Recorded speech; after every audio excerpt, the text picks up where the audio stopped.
हमारे देश में आजकल बहुत कुछ जो हो रहा है बीते 70 साल में ना हुआ। उसी श्रृंखला में अब जुड़ रहा है गैंगस्टर लॉरेंस बिश्नोई का नाम और उसकी अपार लोकप्रियता। बीते हफ्ते लॉरेंस सुर्खियों में छाए रहे। ऐसा बहुत कम होता है कि एक गैंगस्टर नेता अभिनेता दोनों से ज्यादा इंटरनेशनल नेशनल हेडलाइंस बटोरे और साथ ही साथ पब्लिक का प्यार। सोशल मीडिया देखोगे तो ऐसा लगेगा कि लॉरेंस की फैन फॉलोइंग आजकल फॉ फॉ की फैन फॉलोइंग से ज्यादा हो गई है। पिछले 2 सालों में बिश्नोई का नाम हमारे देश के सबसे हाई प्रोफाइल क्राइम्स में सामने आया है। उनमें से एक मई 2022 पॉपुलर पंजाबी सिंगर सिद्धू मूसेवाला की गैंग वॉर स्टाइल में हत्या, और अब तो लॉरेंस ऑफ इंडिया इंटरनेशनल हो गए हैं। एक तरफ कनाडा सरकार यह आरोप लगा रही है कि भारत सरकार के एजेंट्स बिश्नोई गैंग के साथ मिलकर कनाडा में आतंक फैला रहे हैं। वहीं दूसरी तरफ अमेरिका कह रही है कि हमारा एक्स इंटेलिजेंस ऑफिसर विकास यादव एक की कॉन्स्पिरेटर है पन्नुन मर्डर केस प्लॉट में। वही विकास यादव बाय द वे जिसके तार लॉरेंस बिश्नोई के साथ जुड़े हुए बताए जा रहे हैं। यह सब कैसे संभव है जब लॉरेंस खुद ही जेल में है 2014 से। पिछले साल एनआईए ने 128 पेज का एक चार्जशीट दाखिल किया जिसमें कुछ इंटरेस्टिंग बातें सामने आई कि कैसे पिछले एक दशक में बिश्नोई नेटवर्क और भी ज्यादा बड़ा है जब लॉरेंस जेल में थे। उसका ऑपरेशन ठीक दाऊद इब्राहिम जैसा है। और यह भी दिखाया गया इस चार्जशीट में कि कैसे वो 700 से ज्यादा शूटर्स को कंट्रोल करता है, फिरौती मर्डर करवाता है नेशनली इंटरनेशनली। इसमें कोई सीक्रेट नहीं है कि लॉरेंस अपने आप को डी कंपनी का सक्सेसर मानता है और एक हिंदू डॉन के रूप में अपने आप को देखता है। सलमान खान को टारगेट करना शायद लॉरेंस के लिए एक टाइम पास है। उसका गेम इससे काफी ज्यादा बड़ा हो चुका है और शायद यही वजह है उसकी फैन फॉलोइंग का, उसकी लोकप्रियता का। गोडसे जीवियों में लॉरेंस को लेकर एक अजीब सा उत्साह है कि ये देखो, ये बंदा है जो किसी को भी बंदूक के दम पर खामोश कर सकता है। डिबेट करने की जरूरत ही नहीं है, डेमोक्रेसी गया तेल लेने। और साथ ही साथ माइनॉरिटी कम्युनिटी को भी कंट्रोल कर रखता है। और हिंदुओं की यही इंसान है जो हिंदुओं की रक्षा करेगा। पिछले एपिसोड में जहां हमने बाबा सिद्दीकी के मर्डर के बारे में बात की तो लॉरेंस के सैकड़ों भक्तों ने कमेंट सेक्शन में उससे मिन्नतें की कि देशभक्त को भी शांत कर दो, इसको अगला निशाना बना दो। बहुत सवाल पूछता है देश के नेताओं से, पिछवाड़े में आग लगाकर रखी है इस इंसान ने। चलो ठीक है, अब ईडी सीबीआई पुलिस के साथ साथ गैंगस्टर बिश्नोई से भी बचकर रहना पड़ेगा। गजब है, गांधी के देश में गोडसे पुत्र लॉरेंस को गुहार लगा रहे हैं कि फौ फौ हमें बचा लो। लेकिन ये शायद हमारी सोसाइटी की आज की सच्चाई भी है। देखो, अहिंसा सत्याग्रह की अगर आप बात करोगे तो आप पर केस हो जाएगा या बुलडोजर चल जाएगा। लेकिन जिसके हाथ में रिवॉल्वर है, जिसके हाथ में मशीन गन है, वही सच्चा रक्षक, वही सच्चा देशभक्त। हमारे देश में शायद आईआईटी आईएम से ज्यादा इज्जत एक ही टाइप ऑफ इंसान को मिल सकती है और वो है एक हार्ड कोर क्रिमिनल। लेकिन क्या लॉरेंस बिश्नोई सच में एक हिंदू डॉन के रूप में उभरेगा? क्या सरकार को भी उसके सामने झुकना पड़ेगा? क्या लॉरेंस की बेल हो जाएगी बहुत जल्द? क्या वो पॉलिटिक्स में एंट्री मार सकता है? या फिर लॉरेंस को ऊपर चढ़ाने वाले काम खत्म होने के बाद चुपचाप उसे अंधेरे काल कोठरी में डाल देंगे, भूल भी जाएंगे और इस बार फोन भी नहीं देंगे? आइए जानते हैं लॉरेंस बिश्नोई की कहानी और क्यों वो हमारे देश की दशा और दिशा भी बयां करता है। और लॉरेंस के पावर को समझने के लिए, अंडरस्टैंड करने के लिए सबसे पहले उसके बैकग्राउंड को जानना होगा। बलकरन ब्रार का जन्म होता है फरवरी 1993 में पंजाब में। बाद में नाम लॉरेंस पड़ता है क्योंकि उसका स्किन कंप्लेक्शन बहुत ही गोरा था। Lawrence Bishnoi after British officer Henry Montgomery Lawrence, जो लॉरेंस स्कूल सनावर के फाउंडर भी थे।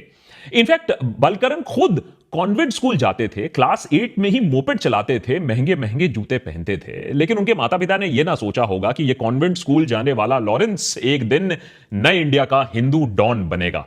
गैंगस्टर की कहानी अक्सर नाइंसाफी, अत्याचार से शुरू होती है, लेकिन बलकरन की ऐसी कोई मजबूरी नहीं थी। खानदानी रईस है भाई साहब ये। अपने गांव में सबसे अमीर परिवार से 110 एकड़ जमीन, बीच में बड़ी सी कोठी। पिता हरियाणा पुलिस में कांस्टेबल रह चुके थे, बाद में खेती में वापस आ गए। कहा जाता है कि आज के डेट में भी 30-40 लाख रुपए पर ईयर परिवार लॉरेंस पर खर्च करती है while he is in jail. तो अगर लॉरेंस चाहता तो वो आराम से अपनी जिंदगी गुजार सकता था, लेकिन ऐसा नहीं हुआ। उसके पीछे 2 कारण हैं, प्यार और पॉलिटिक्स। कहा जाता है कि स्कूल में ही उसे अपने क्लासमेट पर क्रश था। क्रश प्यार में बदलता है जब दोनों डीएवी कॉलेज चंडीगढ़ में दाखिला लेते हैं। लेकिन हैप्पीली एवर आफ्टर कहानी में दखलंदाजी देती है पॉलिटिक्स। डीएवी कॉलेज में ही लॉरेंस स्टूडेंट पॉलिटिक्स में डूब जाते हैं। पढ़ाई में तो वैसे में भी कोई दिलचस्पी नहीं थी और बाजुओं में ताकत बहुत ज्यादा थी। लॉरेंस ने स्थापना की student organisation of Punjab university SOUP की, और उद्देश्य यह था कि वो स्टूडेंट यूनियन प्रेसिडेंट का इलेक्शन जीते। लेकिन ऐसा हुआ नहीं। लॉरेंस का गुस्सा फिर बढ़ जाता है और उसने पिस्टल उठा लिया कॉलेज में अपना दबदबा बनाने के लिए। अगले साल फिर से इलेक्शन और इस बार और घमासान लड़ाई बिश्नोई ग्रुप और राइवल कैंप के बीच में। कहा जाता है कि बिश्नोई के राइवल्स ने इस बार उसकी गर्लफ्रेंड को टारगेट किया, उसे जलाकर मार डाला। बिश्नोई ने इस बात का तो बदला लिया ही, लेकिन यहीं से शुरुआत होती है उसकी एंट्री की into the world of crime. ये वही टाइम होता है जब लॉरेंस पहली बार जेल में भी जाते हैं। स्टूडेंट पॉलिटिक्स के चलते लॉरेंस राइवल कैंडिडेट के मैनेजर की कार को धू आग लगा देते हैं। बिश्नोई जेल जाता है और वहां मिलता है रंजीत डुप्ला से, आर्म्स सप्लायर जो आज यूएसए में ट्रांसपोर्ट का बिजनेस कर रहा है। जेल में जाना, वहां कॉन्टैक्ट्स बढ़ाना और हार्डकोर हो जाना, लॉरेंस की यह लाइफ स्टोरी यहीं से उसकी शुरुआत होती है। डीएवी कॉलेज तक बात पॉलिटिक्स और स्टूडेंट वायलेंस तक थी। पंजाब यूनिवर्सिटी में अब मिलता है एडवांस डिग्री इन क्राइम।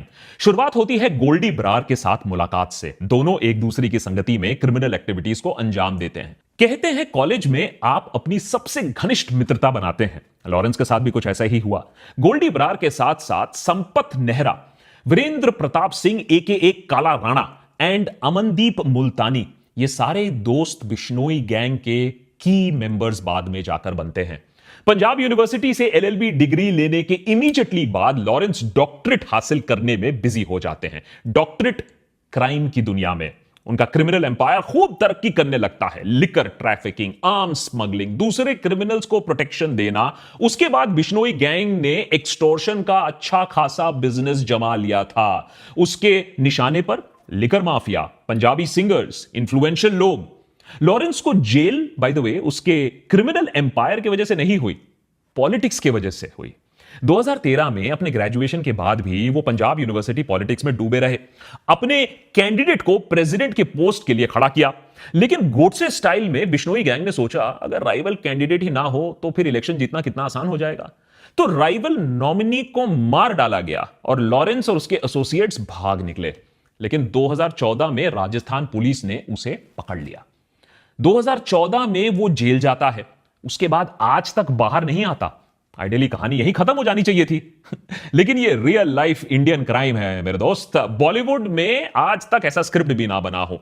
अब इतना कुछ होने के बाद लेकिन सुनने में आ रहा है कि लॉरेंस बिश्नोई के लाइफ के ऊपर अब एक वेब सीरीज जरूर बनेगी। लेकिन क्या वेब सीरीज इस बात पर फोकस करेगा कि बिश्नोई ने आज तक जो साम्राज्य खड़ा किया है, इतना बड़ा कि कनाडा सरकार उसका नाम ले रही है, वो उसने हाई सिक्योरिटी जेल में रहने के बावजूद किया है।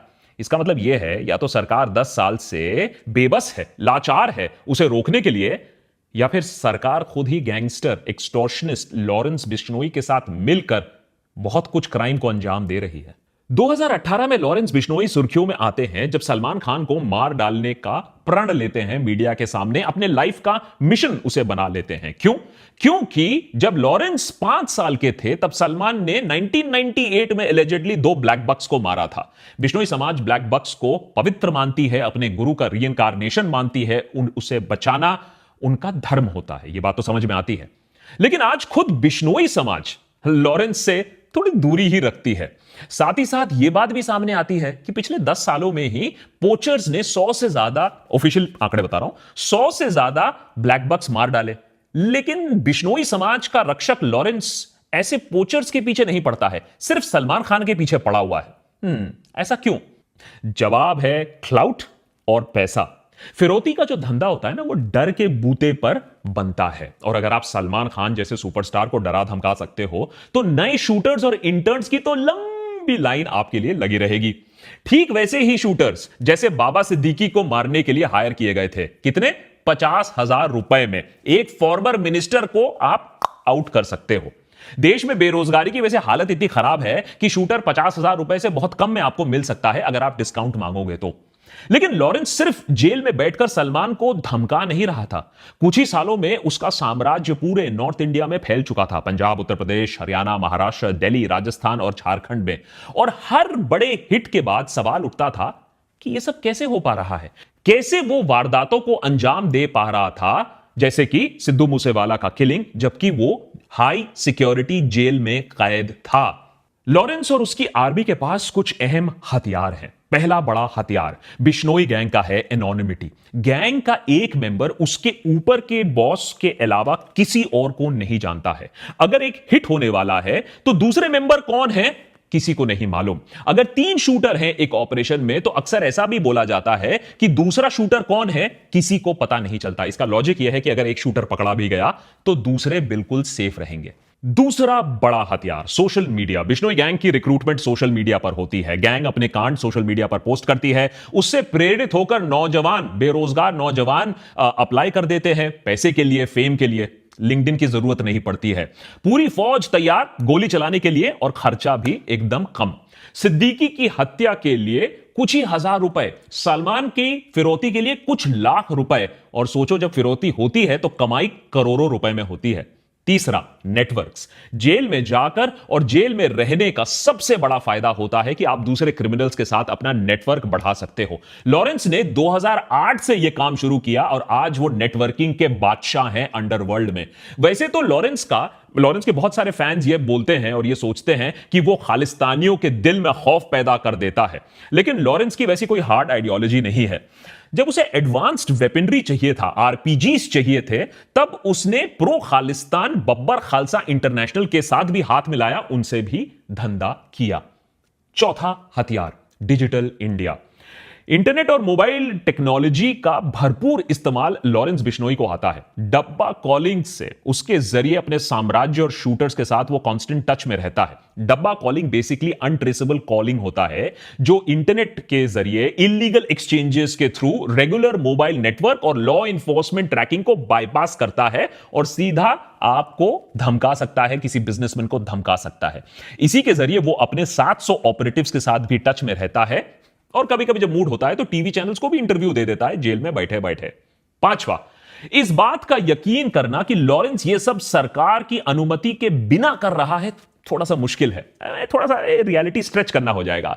इनफैक्ट यूनियन होम मिनिस्ट्री ने तो उसे साबरमती जेल से बाहर किसी और जेल में ले जाने की अनुमति ही नहीं दी है, वो उसके कोई हाथ नहीं लगा सकता है। बाबा सिद्दीकी के मारे जाने के बाद मुंबई पुलिस लॉरेंस से पूछताछ तक नहीं कर पा रही है। कोई नहीं जानता है कि लॉरेंस को किस कंडीशन में रखा गया है, उसकी दिनचर्या क्या है, उसके पास कौन सी इलेक्ट्रॉनिक गैजेट्स का एक्सेस है या नहीं है। लेकिन एक बात साफ है, लॉरेंस कॉलेज से ही पॉलिटिक्स में बहुत रुचि रखते थे। 10 सालों में इतनी पॉलिटिक्स तो उनको समझ में आ गई होगी कि किससे हाथ मिलाना उनके लिए फायदेमंद होगा और किसके साथ नहीं। शायद एक दिन बेल भी मिल जाए, हो सकता है एक दिन वो इलेक्शन भी लड़ ले, कुछ भी पॉसिबल है जब लॉरेंस बिश्नोई की बात आती है।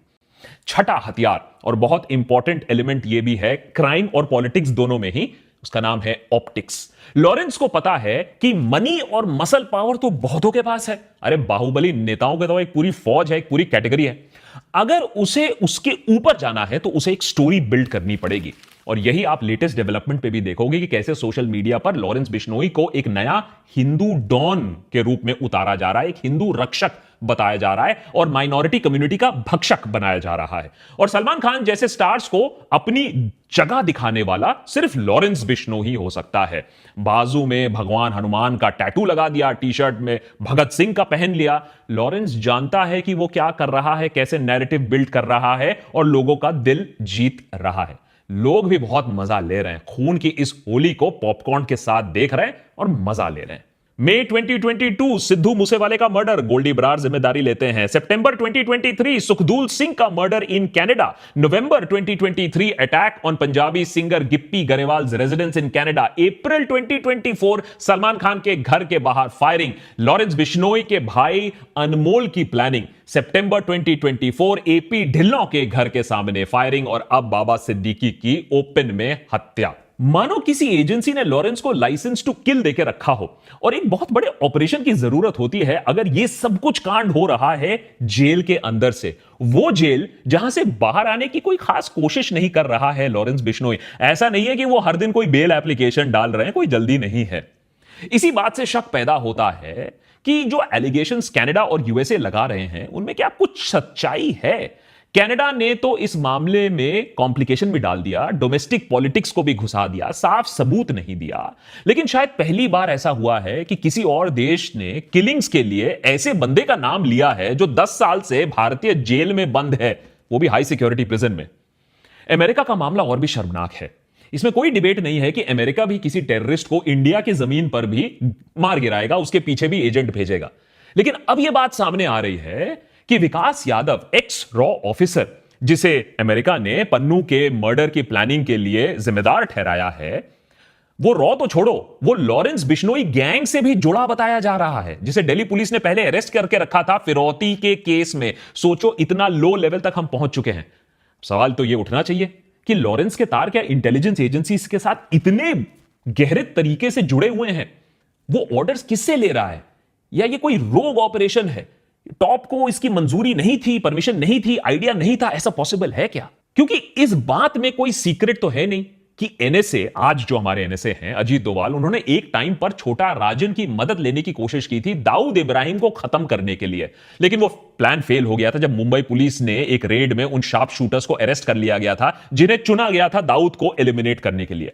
लेकिन पाकिस्तानी डॉन्स को मारना और यूएसए कनाडा के जमीन पर वही ऑपरेशन करना, इसमें बहुत बड़ा फर्क है, जिस वजह से अब हमारे फॉर्मर एजेंट का नाम भी बाय द वे एफबीआई के वांटेड लिस्ट में आ गया है और बिश्नोई गैंग का नाम कनाडा पुलिस ले रही है। तो यह हमारे देश के सिक्योरिटी अपैरेटस और एजेंसी के रेप्यूटेशन के लिए तो अच्छा नहीं है। अब अगर इसमें कोई चाणक्य नीति है कि छोटे क्रिमिनल को इस्तेमाल करके बड़े क्रिमिनल को खत्म कर दो, तो यह प्लान लॉन्ग टर्म पर फेल जरूर कर जाएगा। यही विधि का विधान है। बिश्नोई का आतंक अब दिन ब दिन बढ़ रहा है। डी कंपनी की याद लोगों को आ रही है। बिश्नोई अपने आप को बॉलीवुड का बादशाह बनाने की कोशिश में लगा हुआ है। सलमान खान तो टीजर है और ब्लैक बक एक एक्सक्यूज है। सिंगर यो यो हनी सिंह ने दिल्ली पुलिस से प्रोटेक्शन मांगी है बिश्नोई गैंग से धमकी मिलने के बाद। अब उसने तो ब्लैक बक नहीं मारा था, पंजाबी सिंगर सोनू ठकराल को भी धमकी भरा एक वीडियो मिला है। दिल्ली एनसीआर में शोरूम्स और होटल्स में बिश्नोई गैंग फायरिंग कर रही है और उसके बाद फोन कॉल आती है फिरौती की। एक बार तो डॉन खुद ही लाइन पर आ जाता है। Illegal call centre mafia kingpin Kunal Chhabra को धमकाया जाता है, 5 करोड़ की फिरौती मांगी जाती है। सबके मन में एक ही सवाल है कि बिश्नोई का अगला टारगेट कौन होगा? सलमान खान, जो फिर से धमकियां उन्हें मिल रही हैं, फिरौती को कॉल्स आ रहे हैं। सलमान खान की एक्स गर्लफ्रेंड लॉरेंस के साथ सुलह करने की कोशिश कर रही है। सलमान खान खुद 2 करोड़ की बुलेट प्रूफ कार इंपोर्ट करा रहे हैं। 25 लाख की फिरौती दी गई थी सलमान को शूट डाउन करने के लिए उनके फार्म हाउस पे, यह कहना है मुंबई पुलिस का। मुन्नावर फारूकी बिग बॉस 17 के विनर बिश्नोई गैंग के हिट लिस्ट में है। पुलिस की मानो तो मुन्नावर को गैंग ट्रैक कर रही थी। एक अटैक को अंजाम देने के लिए मुन्नावर की सिक्योरिटी अब बढ़ा दी गई है। जीशान सिद्दीकी, बाबा सिद्दीकी के बेटे, वो भी high security high category risk में आते हैं। पुलिस का कहना है कि बाबा सिद्दीकी और जीशान दोनों को एक्चुअली टारगेट थे, दोनों को मारने की फिरौती दी गई थी। साथ ही साथ मनदीप धारीवाल, कौशल चौधरी, अमित डागर, ये सब वो गैंग मेंबर्स हैं, राइवल गैंग के मेंबर्स हैं जो विक्की मिद्दो खेरा के किलिंग में इन्वॉल्व थे। वही विक्की जिसे लॉरेंस का करीबी माना जाता था और बिश्नोई गैंग ने अब हिसाब बराबर करने की ठान के रखी है इन लोगों के साथ। आपको क्या लगता है लॉरेंस के हिटलिस्ट में नेक्स्ट कौन होगा? वैसे भक्त मंडली तो हमारा नाम भी शामिल करना चाहती है। आपको क्या लगता है हमारा नाम भी शामिल होगा? अगर हां तो नेक्स्ट लिख दीजिए, और अगर लगता है ना हम उसके लायक नहीं है तो नेवर लिख दीजिए कमेंट सेक्शन में। वैसे मैं तो नेवर ही लिखूंगा क्योंकि फिरौती के लिए हमारे पास कुछ है नहीं खास देने के लिए। हाँ, एडिटर को ले जाओ, लॉरेंस एडिटर को ले जाओ। अरे बहुत अच्छा कर देगा सोशल मीडिया पोस्ट चमका। बट सीरियसली यार, एक बात सोचो कि आज लॉरेंस मोस्ट वांटेड नहीं है, हमारे देश में मोस्ट पॉपुलर है। मैं गारंटी दे सकता हूं बिग बॉस सीजन 19 में अगर आप लॉरेंस बिश्नोई को ले आओगे तो वो बिग बॉस भी जीत जाएगा। गांधी के देश में गोडसे अब न्यू आइकॉन बन चुका है। यह बात हमें कहीं ना कहीं तो अब माननी पड़ेगी कि जिसके हाथ में रिवॉल्वर है, जिसके हाथ में वेपन्स है, हम उसी को मानेंगे। ये सब ओल्ड फैशन चीजें हो गई हैं। अधर्म, सत्य, truth, democracy, revolver in hand, non biological is equal to हो जाएगा। और सोशल मीडिया में आप ये देखते भी हो कि कितने सारे आपको अकाउंट्स मिलेंगे जहां गाड़ी, गैंग, गन्स, यही सब चलता है। और रही बात हिंदू डॉन की, तो ना हमारा धर्म फिरौती, मर्डर, कॉन्ट्रैक्ट किलिंग, ये सब तो नहीं सिखाता है। और जहां तक लॉरेंस बिश्नोई और उसके गैंग की ऑपरेशंस की बात हो, यह बात साफ हो जाती है कि वो किसी धार्मिक कॉल पर नहीं जा रहे हैं। मामला सिंपल है, और फिरौती ऑफ पावर इकट्ठा करने के लिए। क्या उनको बेल हो सकती है? अभी लीगली तो हमारे पास इसका कोई सबूत है नहीं, लेकिन अगर बाबा राम रहीम को इतनी बार परोल मिल सकता है, फॉरलॉन्ग मिल सकता है, तो कल ऐसा भी हो सकता है कि लॉरेंस बिश्नोई भी जेल से बाहर आ जाए और उन्हें भी माला पहनाया जाए। वैसे किस पार्टी को ज्वाइन करेंगे लॉरेंस बिश्नोई जेल से बाहर आने के बाद? आप कमेंट्स में लिख सकते हैं नीचे। देखिए, हमारा देशभक्त में कहना है कि दूसरे देश ये करते आए हैं, यूएसए बहुत बार कर चुका है। हमें अपने एनिमीज को दूसरे देश में टारगेट जरूर करना चाहिए। आप बिल्कुल करिए, आप हाईटेक इक्विपमेंट लगाइए, आप ट्रेन पर्सनल लगाइए, लेकिन गैंगस्टर्स का इस्तेमाल करके दूसरे देश में ऐसे शॉडी ऑपरेशंस अगर आप करने जाओगे तो ये लॉन्ग रन में देश के लिए भी बहुत खतरनाक है, हमारे रेप्यूटेशन के लिए भी खतरनाक है। बिश्नोई की कहानी कहीं से खत्म नहीं हुई है। अभी तो क्लाइमैक्स बहुत दूर है, अभी तो इंटरवेल तक नहीं हुआ है। अपडेटेड रखेंगे आपको इस कहानी के बारे में, लेकिन जानना बहुत जरूरी है कि न्यू इंडिया में न्यू आइकॉन्स कैसे और कौन बन रहे हैं।